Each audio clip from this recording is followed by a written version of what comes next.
What's up guys, it's James from Deepcode. Today we're going to be taking a deep dive into static site generation, also known as pre-rendering. Static site generation builds a fully static website upon deployment.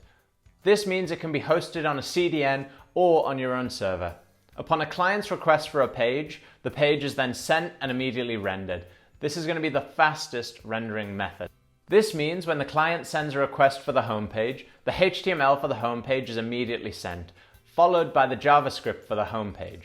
This allows the client's browser to immediately render the HTML while the JavaScript is still loading. This is the method that will always rank the highest in terms of SEO, as its initial load speed and every page after its initial load speed is always going to be in the fastest possible time. The big downside to static site generation is that every time your content changes, you have to redeploy and rebuild.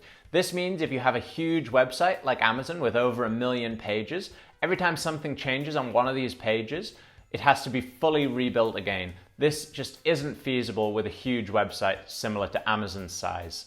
To understand the best use case for static site generation, we have to understand the difference between a website and a web application. A web application being something like a taxi service app or accounting software, where the user can manipulate data and request information, having a lot of user interaction.